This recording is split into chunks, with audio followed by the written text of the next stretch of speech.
My mom slapped me across the face during my wedding ceremony, leaving blood on my dress. My husband stepped between us, called security, and everything my mother had planned fell apart. Hello everyone, my name is Emily Carter. I'm 31 years old, and my wedding day was supposed to be the happiest day of my life. Instead, it became the day my mother struck me across the face, in front of 180 guests. The slap was so hard, my lip split open. Blood dripped onto the lace of my wedding dress. The chapel fell completely silent. Nobody moved. Nobody breathed. Then my husband calmly stepped between us. He looked directly at my mother and said, "Security, please escort her outside." That should have been the end of it. It wasn't, because what happened after she was removed from that chapel changed my family forever. Looking back, I should have seen it coming. My mother, Patricia, had spent my entire life trying to control every important decision I ever made. She decided what clothes looked appropriate, what college I should attend, who my friends should be, even what career she believed was respectable. When I chose architecture instead of law, she didn't speak to me for nearly 3 weeks. When I bought my first home without asking her opinion, she called it a childish mistake. Nothing I ever accomplished seemed good enough. My younger sister, Lauren, was different. She loved making Mom happy. If Mom suggested something, Lauren agreed immediately. Growing up, Mom often compared us. "Why can't you be more like your sister?" I heard those words so many times. Eventually, they stopped hurting. Or at least, I convinced myself they had. Then I met Michael. He was kind, patient, the kind of man who listened more than he talked. He never tried to change me. He simply accepted me exactly as I was. The first time he met my mother, she smiled politely, then waited until he'd gone home before saying, "You could do better." I laughed because I honestly thought she was joking. She wasn't. When Michael proposed, she wasn't excited. Instead, her first question was, "Are you sure?" Not, "Are you happy?" Not, "When's the wedding?" Just, "Are you sure?"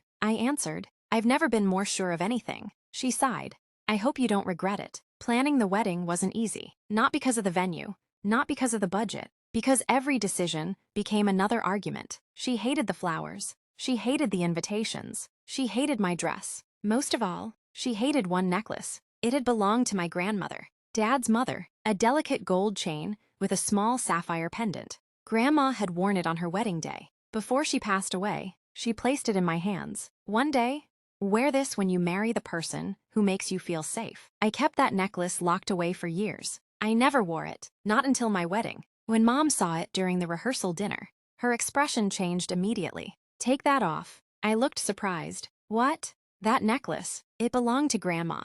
I know exactly who it belonged to. It should go to Lauren." I couldn't believe what I was hearing. "Grandma gave it to me." Mom folded her arms. She wasn't thinking clearly. Dad quietly interrupted. "Patricia, stop." She ignored him. "You're embarrassing yourself." I calmly answered, "I'm wearing Grandma's necklace tomorrow." Mom walked away without another word. I should have realized the conversation wasn't over. The next afternoon, the chapel looked beautiful. Soft white roses, warm sunlight through stained glass windows, friends, family, everyone smiling. For the first time in months, I actually relaxed. As Dad prepared to walk me down the aisle, he squeezed my hand. "You look just like your grandmother." I smiled through happy tears. "Thank you." Then, just moments before the ceremony began, Mom approached me. She looked directly at the necklace. "I'm asking one last time. Take it off." I gently shook my head. "No, it isn't yours. It was Grandma's wish." Mom stepped closer. "You're humiliating this family." "No, I'm honoring Grandma." She leaned in. "So you're choosing a dead woman over your own mother?" I answered quietly, "I'm choosing to respect Grandma's final gift." Several bridesmaids noticed the argument. Michael started walking toward us. Before he reached me, Mom grabbed the necklace. The chain snapped. I instinctively pulled backward. "Stop!" Then, her hand flew across my face. The slap echoed through the chapel. Pain exploded across my jaw. My lip hit my teeth. I tasted blood immediately. A single drop landed on the front of my white lace dress. Every guest stood frozen. Someone gasped. One child started crying. Dad shouted, "Patricia!" Michael reached me within seconds. He gently held my shoulders. "Emily, are you okay?" I nodded through tears. "I think so." He looked at the blood, then slowly turned toward my mother. His voice stayed perfectly calm. "Security." 2 venue security officers immediately hurried forward. Mom looked shocked.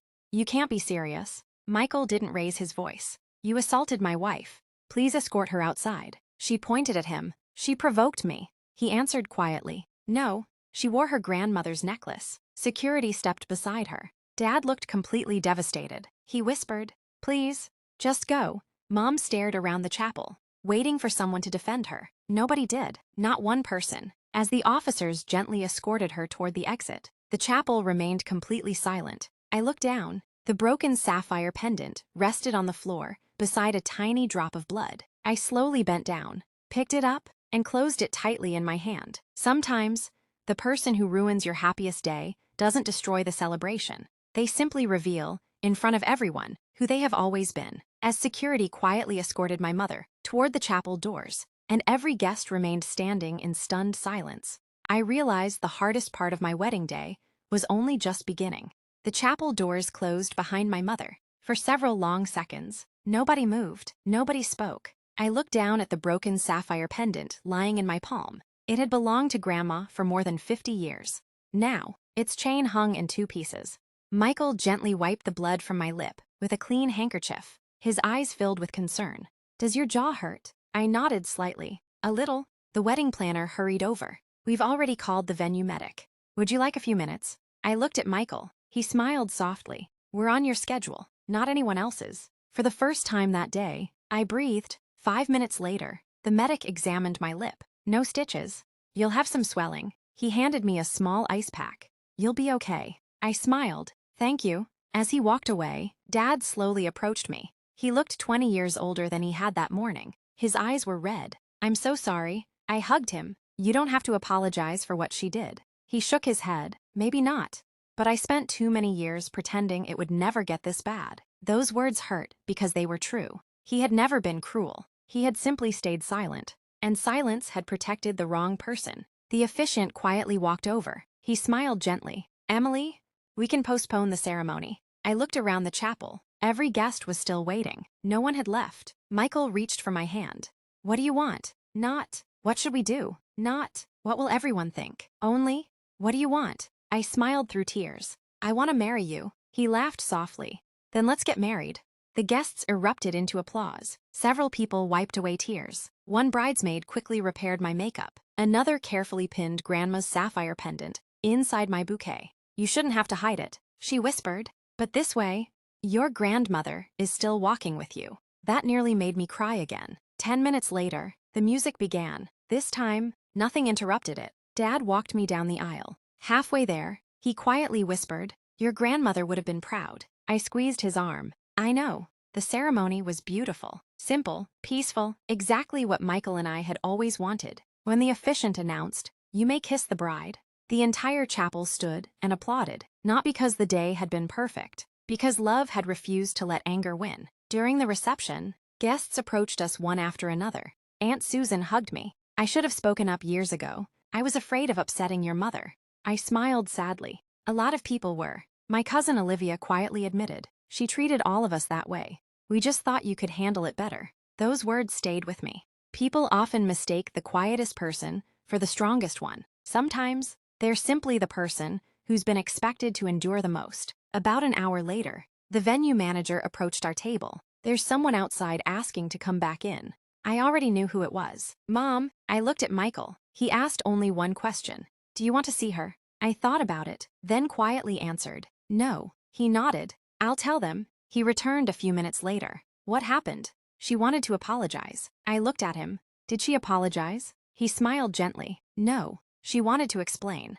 There was a difference. An enormous difference. The reception continued. People laughed, danced, shared stories. For the first time in my life, I celebrated without wondering whether my mother approved. The following morning, Dad came to our house alone. He carried a small velvet jewelry box. I found this. Inside was Grandma's necklace. A jeweler had already repaired the chain overnight, using the venue's recommended emergency service. Dad smiled sadly. "I wanted you to have it before your honeymoon." I fastened it around my neck. "It feels like Grandma's here." He nodded. "I think she always has been." Then, he handed me another envelope. It was from Mom. I opened it. Inside wasn't an apology. It was a 4-page explanation. Every paragraph blamed stress, wedding pressure, family emotions. Not once did it say, "I'm sorry I hit you." I quietly folded the letter, placed it back inside the envelope, then set it aside. Dad understood immediately. She still doesn't understand. I shook my head. No,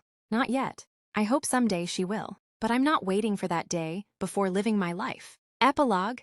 It's been 4 years since our wedding. Grandma's sapphire necklace is still my favorite piece of jewelry. Not because it's valuable, because it reminds me of the woman who loved me without conditions. Michael and I recently welcomed our first daughter. We named her Grace, not after anyone in the family, but because Grace is something we want her to receive, never something she'll be expected to earn. Dad is an active grandfather. He visits often. He rebuilt our relationship by choosing action instead of silence. As for my mother, we didn't speak for nearly 2 years. Eventually, she requested family counseling, not because she wanted everyone to believe she'd changed, because she finally admitted she needed to. Healing has been slow. Trust always is. But every step forward has been built on accountability, not excuses. My thoughts. Looking back, the slap wasn't the moment I lost my mother. It was the moment I stopped pretending love meant accepting abuse. A wedding isn't remembered because every detail is perfect. It's remembered because 2 people choose each other, even when everything around them falls apart. That day, my husband didn't rescue me by fighting. He rescued me by standing beside me, protecting my safety, and reminding me that respect should never be negotiable. And that's the marriage I had hoped for all along. Because the strongest families aren't built on fear. They're built on love, accountability, and the courage to protect each other when it matters most.